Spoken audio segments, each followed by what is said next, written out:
reaching 5 New England states. What about the selfie thing? What about these people that you hear?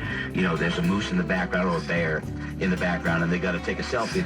That's just putting yourself at risk. You know, these animals are big animals, so Tell they him, don't Graham. want you to be close to them, right? Graham, chatting away, he actually sounded professional, which is just a breath of fresh air. In Ossipee, New Hampshire, Conservation Officer Joe Canfield heads to a remote area to check for illegal ATV riders.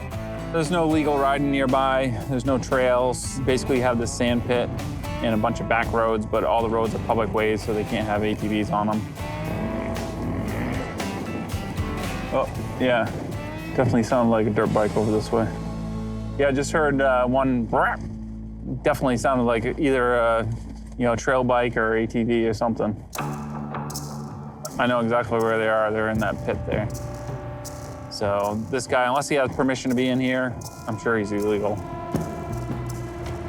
Some fresh tracks in here.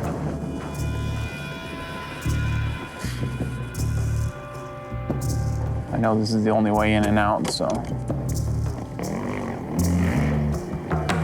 My guess is he's not far from here.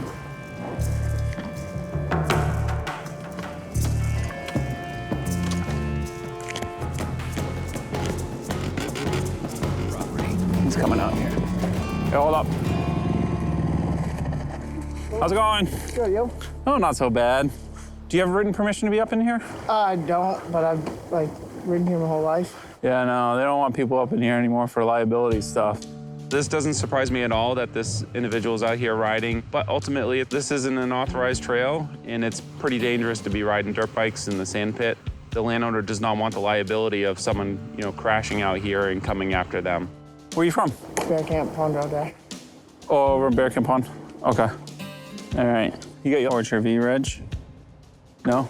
In addition to operating on land without written landowner permission, this operator is also driving without registration stickers, and he admitted to driving on a public way to get here. So we have a lot of different problems going on right now that I'm gonna have to try to sort out. Yeah, so anytime it's operated off your own property, even if you had permission to be up in here, it has to be registered. Oh, really? Yeah, Can I just get all that together and figure out, try it out quick? Yeah, okay. And of course, you can't be riding down the road. Yeah. But you have a driver's license? Yeah. Okay, I'll meet you down in my truck, all right? Oh, you can drive it down, that's fine. I'll just push it. Whatever you want, man. You can just wait with your bike, I'll be right with you. He's a local guy out here enjoying the sand pits, but they don't want people up in here for liability reasons. Right. All right, so here's the deal. Obviously, it's gotta be registered. Right. Can't be operating on the public ways. Right. And if you're operating up here, you gotta have written landowner permission, which I don't think they're gonna give you. Rob might give you permission, but No, I'll definitely you definitely have to have it. So I'm gonna give you a warning on those two things, and I'll give you a ticket for the unregistered. So this is a $124 ticket, so you can just mail it Oh, I can- or I drop can it do- off. So, I can do it today, right? yep, You know, absolutely. Yep. He's been cooperative with me, and I think a single ticket and a couple warnings will get the point across to this individual. All right. Take care, man. You bet. Take care, man. This is a great stop. This is exactly why we patrol these remote areas. It's about education and changing behavior. And hopefully with this guy, he's able to pass it along to his friends, and we'll get the word across that it's not acceptable.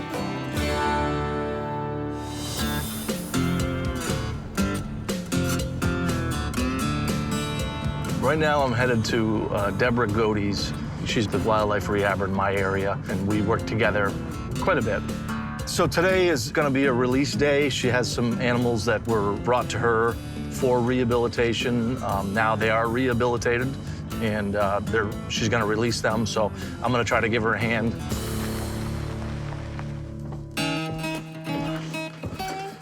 Hi. How are you? Good. Good. See you again. It's not something I get to do a lot of, to actually be part of the release. Typically, she's the one that does the releases, so it's just something different, and I'm excited for it. So we have a few guys to go today. Good. So I don't know how your climbing skills are. Oh. Kidding. I don't either. We'll have to find out. I'm Deb Godey, and I'm with Winchester Wildlife. and I've been doing it about 20 years, rehabbing wildlife. I think it's a good day for these guys. They're getting antsy. The plan today is Eric Hannett is going to join me and help me take the ermine to a release spot, as well as 5 flying squirrels. So the ermine? This guy, somebody brought him into you. Yes, they have a heart trapped him. Oh. He was bleeding pretty heavily. And we put him on antibiotics and pain meds, and he recovered, and he's just ready to go. All right, let's see what we can do for you. This is the easiest way to take him. Yeah, no, that works. Have you ever had one of these guys, like, get loose in here? Oh, yes. All right, time to go for a ride. All right, I'm a crazy driver. That's okay.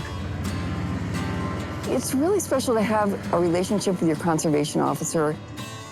Oftentimes, they'll bring us the animals because they're in trouble, and they often don't get to see the end result, which is the happiest part, is releasing them. All right, let's find a good tree for him. All right. So it's great for me to have Eric come and see these guys back in health and help me put them back in the wild. Oh, nice. Yeah. Now all we have to do is take out that little TY Stuffy Okay. and let him go out on his own. All right, that sounds good. We'll see if he's how he feels. Oh, he's mad. He's He's mad very at it. angry. Sorry. He's very photogenic. He's gorgeous. Yeah, he was pretty angry at that thing, huh? Ermine, they're an amazing predator. They're very aggressive when it comes to catching their prey, and they just kind of have a little bit of an attitude. They're kind of a cool critter. They remind me a lot of myself when I was younger.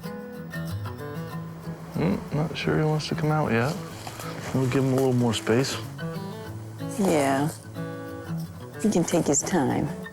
Now, typically when you do a release like this, would you just set it? Yeah. And just come get it later or whatever? They can have it for as long as they Yeah. want. You know, it's funny how critters are, because you think that they would just tear off out of there, but 9 times out of 10, they'll kind of figure out what's going on first. Yeah, they first have to see if they're safe. Right. We're gonna let the ermine come out on its own. We're gonna leave it alone. And in the meantime, we've got the flying squirrels we still have to release, so we're gonna go deal with them.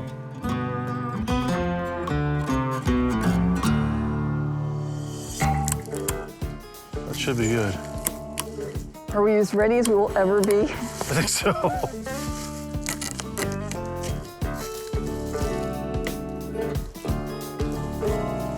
All right, guys.